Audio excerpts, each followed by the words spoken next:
Well,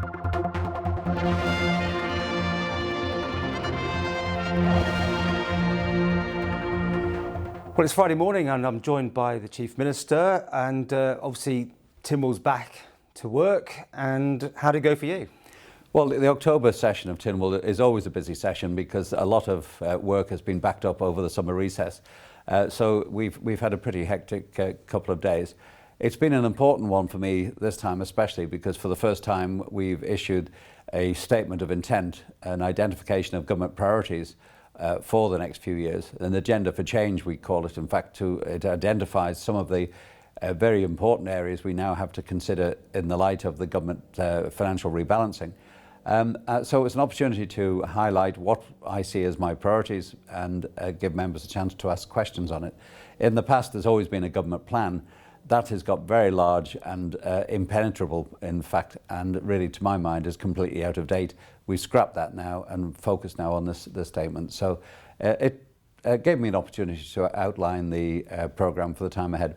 I mean, the boundaries to be looked at, you know, the new way to put 2 MHKs in every area. I mean, you started off that debate with such positivity, but by the end of the day, you said, oh, here we go, we're back to parish pumps again.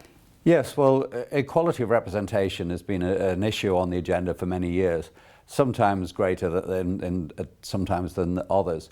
But in the issue of fairness, we have to ensure that there is an equality of representation across the island. The recommendation from the Boundary Commission was that there should be 12 2-seat constituencies, as opposed to the mixture of 1, 2 and 3 seats that we have at the moment. The day started with an agenda for change, and I hoped, in fact, that the mood I caught from members of Tynwald was that they were fired up for that change. Unfortunately, in many ways, when we got to talking about the boundary changes, we reverted to type, and the parish pump tended to take over, and you know, the status quo was being argued very forcibly. There's always going to be vested interests, aren't there, in that? Yes, and it's understandable. Nobody likes change in these areas. I think the last change there's been a major change of this nature was 150 years ago. So I think people have got quite comfortable with these arrangements. But again, you know, I'm trying to introduce fairness and social justice in all that we do, and this is part of it. Okay.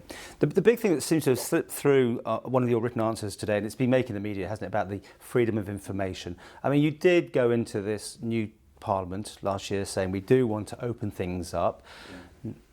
You know how it's looking now. I mean, it looks as if you are putting it into the long grass slightly. No, that's not the case at all. The Freedom of Information Bill was a commitment I made on day one as Chief Minister. I am still completely committed to that.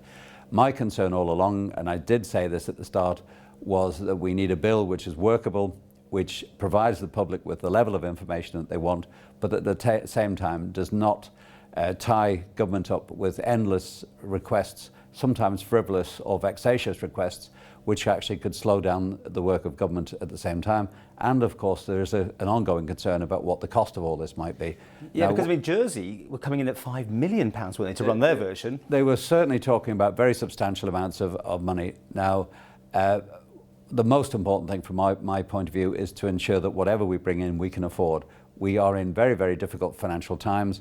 And even if the cost was only to be £1 million, there is no money in the budget for this sort of thing, and therefore that £1 million will have to be found out of other public service cuts.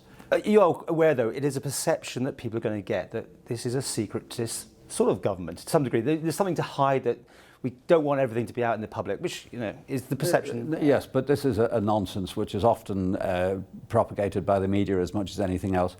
We have already a code of practice on access to information. This has worked very effectively for a number of years now.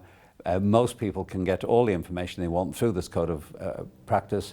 There have been very, very few refusals over the years, literally single figures, I think, in total every year, 1 or 2 a year. So the freedom of information legislation will not be that different. We will still be able to maintain access by the public for as much information as we can. Okay. Well, I mean, you know, PAG obviously are particularly keen on this, because I suppose the man in the street, it doesn't mean much to them at all, but it's those sort of groups of people who will be putting the pressure on you to keep it in your near sight, should we say? Yes, I know that's an issue they've been concerned with, but just to emphasise the concern I have about that approach was an interview today which the member of PAG was asked what would be his first request should the bill come in, and the answer was, well, I don't know, but when it comes in, I'm sure we'll think of something. That is not the reason for bringing in freedom of information. It's not to give people the right to make frivolous investigations on information just because they can. You know, this will slow down the working government and come at a cost to the taxpayer. So we have to be sure that it's focused, it's written in the right way.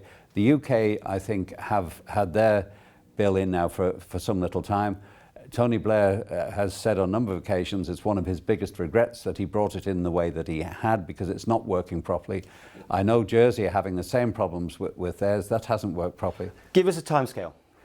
I hope that I am hoping at the moment within the legislative year, that's before next July, we will have the first reading. I can't promise that will be a definite delivery, but that's the target we're working for at the moment. Okay, I know you pushed time, but quickly, the Manx Radio debate that came up, you made some very strong comments there about the way it's being run, or the perception of the management, and how there's no extra cash for them. I mean, there's a few worried people, no doubt, on the head, and just generally, where do you think this is going to go? Yeah.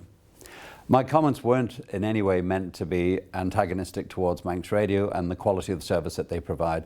It's a very popular service on the island, and I am sure that we will continue to maintain the support. Where I depart in my views from the directors of Manx Radio is in their demand that Manx Radio should be ring-fenced and that they should have special treatment in terms of the subvention.